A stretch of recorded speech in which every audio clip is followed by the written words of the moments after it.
तो welcome all, आप सबका स्वागत है बुक 2 के चैप्टर 6। ये हमारा लास्ट चैप्टर है, भारतीय राजनीति प्रवृत्तियां एवं विकास, Indian politics trends and developments. ये लास्ट चैप्टर है सिलेबस का।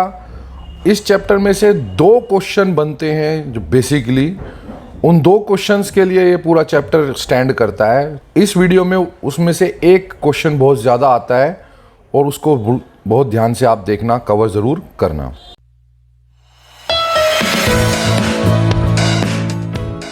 तो सबसे पहले हम देखेंगे इसमें गठबंधन, कोलिशन। गठबंधन का अर्थ क्या होता है, कोलिशन का मतलब क्या होता है, मीनिंग क्या होता है।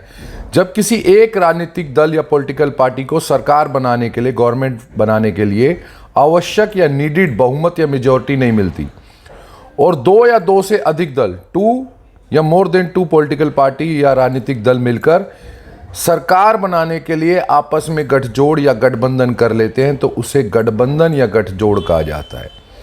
इस अर्थ में आप अपनी तरफ से कुछ मत डालना, 1 नंबर हो या 2 नंबर, आपको इतना ही लिखना है और इतना जरूर लिखना है। अब हम बढ़ते हैं वीडियो में आगे। गठबंधन सरकार के लाभ, ये कई बार आया हुआ है 4 नंबर में कि गठबंधन सरकार के लाभ, हानि, सकारात्मक नकारात्मक प्रभाव बताएं। तो बेनिफिट्स ऑफ कोलिशन गवर्नमेंट क्या है। गठबंधन सरकार उस स्थिति में एक अच्छा विकल्प प्रदान करता है, एक अच्छा ऑप्शन बन जाता है जब किसी एक दल को पूर्ण बहुमत या फुल मेजॉरिटी नहीं मिलती। मतलब अगर देश में स्थिति है कि भाई चुनाव हुआ और किसी एक दल को बहुमत नहीं मिला, तो ऐसे में दोबारा चुनाव, तिबारा चुनाव और चुनाव का खर्चा लगातार जनता पर बढ़ाया जाए, इससे अच्छा यह है कि कुछ दल गठबंधन कर ले। तो ऐसी स्थिति जब किसी एक दल को मेजॉरिटी या बहुमत ना मिले, ऐसे में गठबंधन सरकार सबसे अच्छा विकल्प या ऑप्शन माना जाता है। दूसरा, गठबंधन सरकार से अनेक दलों, क्योंकि इसमें कई दल मिल जाते हैं तो उनकी राजनीतिक विचारधारा की व्यापक ब्रॉड सहभागिता, कोऑर्डिनेशन मिल जाता है। मतलब सभी दलों की विचारधारा इसमें मिल जाती है, जिससे सभी को अपने विचार अभिव्यक्त करने का या व्यक्त करने का या अपने विचार, अपने व्यूज, अपनी आइडियोलॉजी या अपनी विचारधारा दिखाने का अवसर मिलता है। इसमें किसी एक दल की मनमानी नहीं चल पाती, क्योंकि एक दल को फुल मेजॉरिटी होगी या पूर्ण बहुमत होगा तो वो किसी और दल की विचारधारा को आदर या सम्मान नहीं देगा। तीसरा, गठबंधन सरकार में अनेक क्षेत्रीय दल। देखो सबसे बड़ी बात क्या होती है कि गठबंधन सरकार होती है तो उसमें राष्ट्रीय दल के साथ जो क्षेत्रीय दल है, जो राज्य स्तर पर ज़्यादा एक्टिव या ज़्यादा सक्रिय होते हैं, वो सम्मिलित होकर अपने अपने क्षेत्रों, अपने अपने राज्य और अपने अपने क्षेत्र के विकास के लिए कार्य करते हैं। इससे राष्ट्रीय दल और क्षेत्रीय दल, नेशनल पार्टी और रीजनल पार्टी, दोनों एक दूसरे के निकट या नियर बाय आ जाती है और दोनों के वैचारिक मतभेद, जितने भी उनके आइडियोलॉजिकल डिस्प्यूट्स होते हैं, वो धुंधले पड़ जाते हैं, कम हो जाते हैं। तो ये काफ़ी अच्छा रहता है कि इसमें राष्ट्रीय और क्षेत्रीय दोनों दल मिलकर काम करते हैं। अब आते हैं गठबंधन सरकार के दोष, डीमेरिट्स ऑफ कोलिशन गवर्नमेंट। ऐसा नहीं है कि फायदे होते हैं, नुकसान भी होते हैं। गठबंधन सरकार में जो सहयोगी बनते हैं, वो दल जो आपस में सरकार बनाते हैं मिलकर, वो क्या करते हैं, धन और पद की मांग करते हैं। मतलब अगर मान के चले कि कोई बड़ी पार्टी है, लेकिन उस बड़ी पार्टी में कोई छोटी पार्टी आ रही है, अपना बहुमत में सहायता कर रही है, योगदान दे रही है, तो बदले में वो जो दल है अपना समर्थन या सपोर्ट देने के लिए मंत्री पद और साथ में पैसे की मांग करते हैं। मतलब ये मांगे डायरेक्ट सामने नहीं आती, सीधी सामने नहीं आती, प्रत्यक्ष नहीं आती, पर अप्रत्यक्ष रूप से राजनीति में पीछे पीछे चलता रहता है कि पद और धन, लगातार इसकी मांग चलती रहती है समर्थन या सपोर्ट बनाए रखने के लिए। इससे भ्रष्टाचार की राजनीति का अवसर या अपॉर्चुनिटी मिलती है। दूसरा, विचारों का समन्वय ना होने से, क्योंकि देखो क्या होता है, गठबंधन किया जाता है सिर्फ ज़्यादातर अपने फायदे के लिए कि सरकार बन जाए। ऐसे में गठबंधन सरकार टूटने का हमेशा खतरा बना रहता है। क्यों? क्योंकि विचार दोनों दलों के अलग है, या 2 से ज़्यादा दल जितने भी मिले हुए हैं उन सब के विचार अलग है, लेकिन फिर भी सरकार बनाए रखने के लिए वो गठबंधन में है। तो ऐसे में क्या होता है, गठबंधन सरकार का टूटने का खतरा हमेशा बना रहता है और राजनीतिक अस्थिरता, पॉलिटिकल अनस्टेबिलिटी का माहौल या वातावरण या सिचुएशन बनी रहती है। तीसरा, गठबंधन में शामिल दल सरकार बचाने के लिए अवसरवाद, अपॉर्चुनिटी की जो राजनीति है उसको करते हैं अपनी मांगों को मनवाए रखने के लिए। मानकर चले कि किसी एक दल का काफ़ी ज़्यादा समर्थन है किसी गठबंधन में, तो वो अपनी मांगों को मनवाने के लिए गैर जिम्मेदाराना प्रयास करता है, अपनी मांगों को नाजायज़ तरीके से मनवाने की बातें करते हैं कि अगर मेरी बातों को नहीं माना तो मैं गठबंधन तोड़ दूंगा और इससे सरकार गिर जाएगी। तो ऐसे में क्या है, कोई मंत्री पद की मांग करते हैं, किसी नीति को जबरन मनवाने का या हटवाने का प्रयास करते हैं। ये काफ़ी ज़्यादा देखा जाता है गठबंधन सरकार में। गठबंधन का युग, बेसिकली इसमें आपको मैं बताऊंगा कि भारत में केंद्रीय स्तर पर गठबंधन की शुरुआत कब हुई। याद रखना, मैं सेंटर लेवल पे बात कर रहा हूं। गठबंधन की शुरुआत भारत में राज्य स्तर पर 1967 में ही हो गई थी।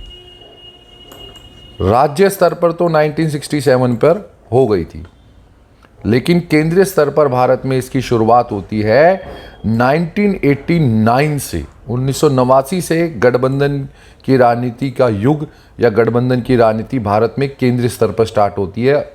1989 से 2014 तक केंद्र सरकार या सेंटर लेवल पर, राष्ट्रीय स्तर पर गठबंधन की सरकारें बनी। भारत में राजनीतिक दलों में गठबंधन का आधार समान विचारधारा ना होकर, मतलब गठबंधन जो राजनीतिक दल करते हैं उनके विचार या विचारधारा एक नहीं होती, बस किसी विशेष दल को या तो किसी बड़े दल को सत्ता से बाहर रखने के लिए गठबंधन करते हैं या निजी स्वार्थों, पर्सनल बेनिफिट्स के लिए गठबंधन करते हैं। वर्तमान समय में अधिकांश राजनीतिक दल राष्ट्रीय हितों की चिंता किए बिना, ऐसे राजनीतिक दल भी हैं जो बिना राष्ट्रीय हित या यूं कह लो राष्ट्र की चिंता किए बिना अपने राजनीतिक हितों, पॉलिटिकल अपॉर्चुनिटी या पॉलिटिकल इंटरेस्ट को पूरा करने में लगे हुए हैं। ऐसे बहुत दल हैं भारत में जो राष्ट्रीय हित को भी दांव पे लगा देते हैं अपने राजनीतिक हित या पॉलिटिकल इंटरेस्ट के लिए। इस तरह की राजनीति हमारे देश के लिए रचनात्मक, क्रिएटिव सिद्ध या प्रूफ नहीं हुई। कुछ गठबंधन सरकारों का विवरण हम देखते हैं। जो भारत में गठबंधन सरकारें बनी वो कौन कौन सी थी, उनमें कौन कौन से दल शामिल थे। पहला हमें बात करते हैं जनता दल के बारे में। 1989 के चुनाव से पहले कई विपक्षी पार्टियों ने मिलकर एक दल का गठन किया जिसका नाम था जनता दल। भूतपूर्व जनता पार्टी जो 1977 में गवर्नमेंट बनी थी, उसके घटक दलों लोकदल, कांग्रेस एस और जनता पार्टी ने जिस कारण से जनता पार्टी को तोड़कर अपनी ही सरकार को गिराने का कार्य किया था, वही कारण इस समय भी इन दलों को, जो ये तीन दल थे, एक मंच पर लाने में अवरोध या यूं कह लो बाधा, ऑब्स्टेकल उत्पन्न कर रहा था। इन दलों के नेताओं, जो अभी मैंने आपको तीन दल बताए, पार्टीज के नेताओं या लीडर्स का पारस्परिक विरोध, सैद्धांतिक मतलब कि इनके कोई प्रिंसिपल या वैचारिक आधार पर कोई मतभेद नहीं था, व्यक्तिगत स्वार्थ, पर्सनल बेनिफिट के आधार पर इनमें मतभेद था।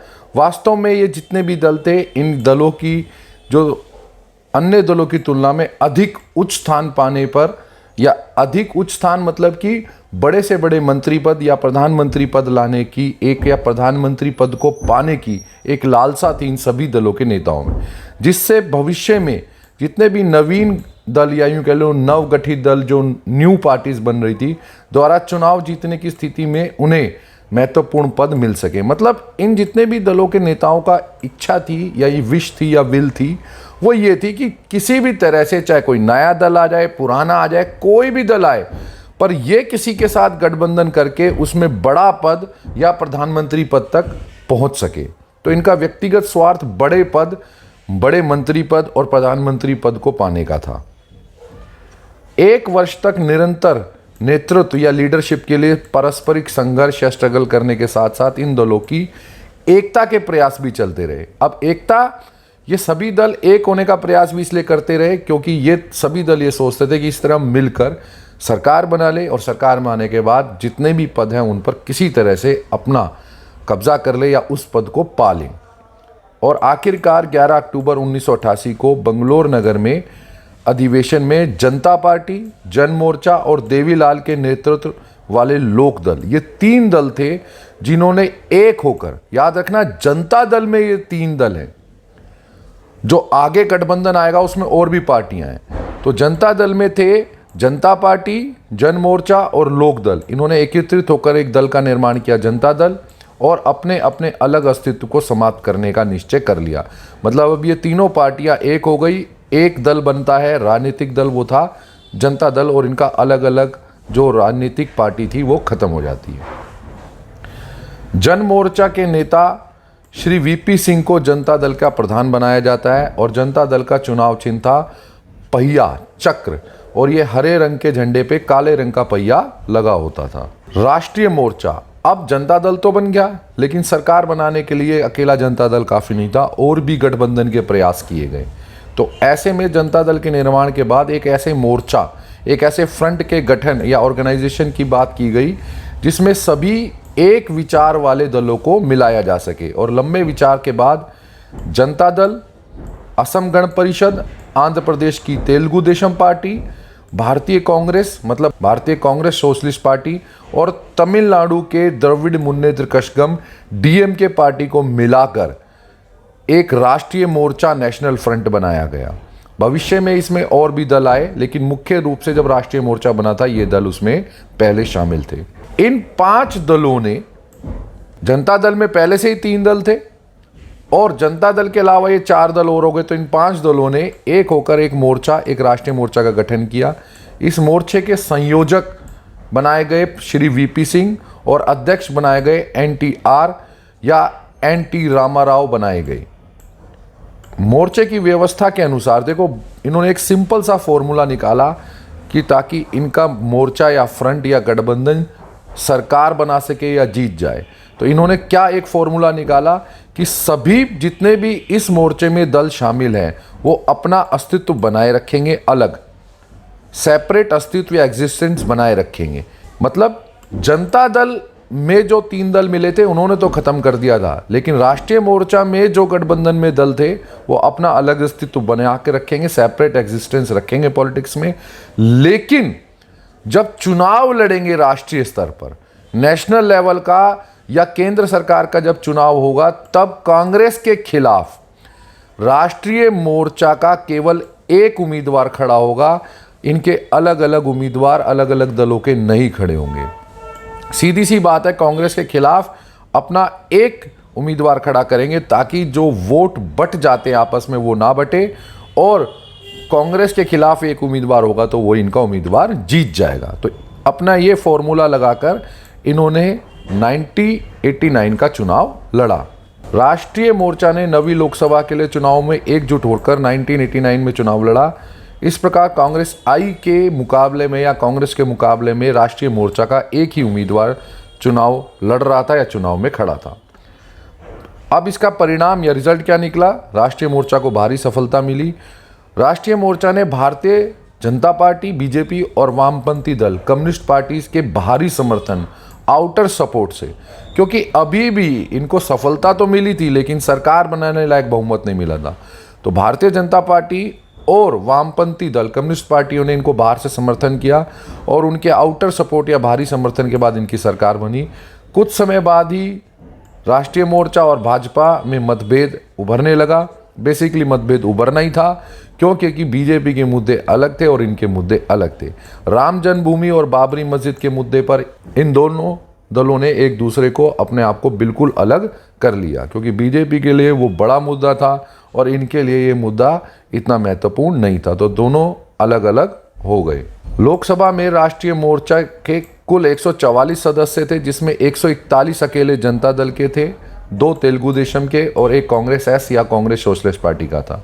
जनता दल द्वारा मंडल आयोग की जैसी सिफारिशें लागू की गई या सिफारिश लागू करने के निर्णय, मंडल आयोग वही जिसमें अन्य पिछड़ा वर्ग आयोग को आरक्षण दिया गया था नौकरी में, तो वीपी सिंह के राष्ट्रीय मोर्चा को नवंबर 1990 में इस मंडल आयोग की सिफारिशों या अन्य पिछड़ा वर्ग को आरक्षण देने के कारण इस पूरे राष्ट्रीय मोर्चा को छिन्न भिन्न कर दिया और शीघ्र ही जनता दल में भी फूट पड़ गई। जनता दल के एक छोटे से गुट क्या था, इस गुट में चंद्रशेखर जी जो थे, इनका बड़ा एक प्रयास था किसी तरह से सरकार गिर जाए और बाद में ये प्रधानमंत्री बन जाए, और इन्होंने ऐसा किया भी। चंद्रशेखर ने के नेतृत्व में जनता दल के काफ़ी नेता अलग हो गए और कांग्रेस के भारी समर्थन से उन्होंने सरकार बनाई। हालांकि ये केवल एक पॉलिटिकल, यूँ कह लो कि अपॉर्चुनिटी या राजनीतिक अवसर था कि प्रधानमंत्री बन जाए, लेकिन कांग्रेस ने फिर से वही किया जो पहले उन्होंने चरण सिंह जी के साथ किया था, जो जनता पार्टी की सरकार गिराने के लिए, कि हाँ भाई आप अलग हो जाओ, हम आपको समर्थन दे रहे हैं। जैसे ही वो अलग हुए और प्रधानमंत्री बनने वाले थे, कांग्रेस ने समर्थन वापस ले लिया। तो इस बार भी ऐसा ही हुआ, चंद्रशेखर जी अलग हुए जनता दल से कि चलो मैं प्रधानमंत्री बन जाऊंगा, लेकिन ऐसा हुआ नहीं। कांग्रेस ने बाद में बाहरी समर्थन से सरकार बनाने का जो उनको वादा किया था या उनको सपोर्ट किया था, समर्थन किया था, जैसे ही वो अलग हुए बाद में उन्होंने, कांग्रेस ने समर्थन वापस ले लिया और इसलिए उनकी सरकार चल नहीं सकी और जनता दल का विघटन का सिलसिला, उनमें जो पार्टी में फूट का सिलसिला चलता रहा और पार्टी टूटती चली गई। 1991 में फिर से मध्यावधि चुनाव होते हैं, मिड टर्म चुनाव होते हैं, जिसमें कांग्रेस ने दूसरे दलों के साथ समर्थन करके सरकार बनाई। बेसिकली इस चुनाव के प्रचार के दौरान ही या इन चुनाव के पूरा जब ये दौर चल रहा था, राजीव गांधी जी की हत्या हो जाती है। इसके कारण कोई किसी एक दल को हालांकि पूर्ण बहुमत नहीं मिला था, लेकिन कांग्रेस सबसे बड़ी पार्टी बन के उभरी थी, लेकिन कांग्रेस के पास भी पूर्ण बहुमत या फुल मेजोरिटी नहीं थी। ऐसे में कांग्रेस बड़ा दल था, सबसे बड़ा दल था, सबसे ज़्यादा सीटें थी, तो अन्य दलों के सपोर्ट या समर्थन से कांग्रेस सरकार बनाती है और पीवी नरसिम्हा राव प्रधानमंत्री बनते हैं। यह सरकार भले ही गठबंधन से थी, लेकिन 5 साल तक चलती है और 1996 तक ये कांग्रेस की सरकार चलती है, या यूँ कह लो पीवी नरसिम्हा राव के प्रधानमंत्री की कांग्रेस सरकार 5 साल तक चली, 91 से 96 तक। संयुक्त मोर्चा 96 आने के बाद काफ़ी हद तक किसी एक दल को बहुमत मिलना लगभग असंभव हो गया था। 90 के दशक के जो मुद्दे सामने आए उनमें थे दलितों का मुद्दा, पिछड़ों का मुद्दा और हिंदुत्व का मुद्दा। ये 3 मुद्दे भारतीय राजनीति पर पूरी तरह छाए हुए थे 90 के दशक में। इसके साथ ही राजनीतिक पार्टियों ने क्षेत्रीय आकांक्षाओं, जो रीजनल एस्पिरेशंस हैं, उनको महत्व या इंपॉर्टेंस देने की नीति अपनाई। 1996 के चुनाव में भाजपा या बीजेपी, भारतीय जनता पार्टी, सबसे बड़ी पार्टी बनकर उभरी। हालांकि उनको पूर्ण बहुमत नहीं मिला, उन्होंने गठबंधन से सरकार बनाई, लेकिन वो सरकार केवल 13 डेज तक ही चल पाई। इसके बाद फिर से चुनाव कराने की बजाय राष्ट्रपति जी ने ये सोचा कि किसी और दलों को मौका दिया जाए कि वो गठबंधन से सरकार बना ले, तो क्षेत्रीय दलों के समर्थन से संयुक्त मोर्चा की सरकार बनी। इस संयुक्त मोर्चा में कर्नाटक के जो मुख्यमंत्री थे श्री HD देवेगौड़ा को जून 1996 में प्रधानमंत्री पद की शपथ दिलाई गई। ये जो संयुक्त मोर्चा की सरकार थी, याद रखना, ये कांग्रेस के समर्थन से बनी थी। वास्तव में रियलिटी में भाजपा या बीजेपी को सत्ता से बाहर रखने के लिए कांग्रेस ने वाम मोर्चा मतलब लेफ्ट पार्टी, साम्यवादी पार्टी के इस मोर्चे को, संयुक्त मोर्चे का समर्थन किया था। मतलब आप कह सकते हो कि ये संयुक्त मोर्चा था, इसमें कांग्रेस इसलिए समर्थन कर रही थी और इसमें वाम मोर्चा का भी समर्थन था। बेसिकली कांग्रेस का मकसद ये था कि इस तरह बीजेपी या भारतीय जनता पार्टी को सत्ता से बाहर रखा जाए। यह सरकार विचारधारा के आधार पर, मैंने पहले ही बताया था कि ज़्यादातर गठबंधन आइडियोलॉजी के लिए ना बनकर या तो स्वार्थ के लिए बनते हैं, दूसरे दलों को सत्ता से बाहर रखने के लिए बनते हैं। तो कांग्रेस अध्यक्ष सीताराम केसरी ने देवेगौड़ा सरकार को अकुशल बताते हुए, अचानक जब कुछ दिनों तक ये सरकार चली संयुक्त मोर्चा की और देवेगौड़ा साहब प्रधानमंत्री थे, तो कांग्रेस अध्यक्ष उस वक्त सीताराम केसरी, उन्होंने अचानक उस सरकार को अकुशल बता दिया, इनसफिशिएंट है, और अचानक अपना समर्थन या सपोर्ट वापस ले लिया। उसके बाद अप्रैल 1997 में लगभग एक 7-8 महीने सरकार चल पाई थी, या यूँ कह लो 1 साल तक। तो उसके बाद 97 में IK गुजराल को प्रधानमंत्री पद की शपथ दिलाई गई, लेकिन ये सरकार भी ज़्यादा नहीं चल पाई। ये भी 1998 में गिर गई। क्यों गिर गई? क्योंकि राजीव गांधी हत्याकांड की जांच चल रही थी और उस जांच के दौरान जैन आयोग वो आयोग या कमीशन था जिसको ये जिम्मेदारी सौंपी गई थी राजीव गांधी हत्याकांड की जांच करे। उन्होंने एक अपनी अंतरिम रिपोर्ट दी थी कि राजीव गांधी हत्याकांड में DMK के अप्रत्यक्ष रूप से कुछ संबंध लिट्टे से हैं। हालांकि ये बात प्रमाणित नहीं हो पाई थी, ये एक आधी अधूरी सी रिपोर्ट आई थी कि जैन आयोग की कि भैया DMK के कुछ अप्रत्यक्ष संबंध लिट्टे से हैं।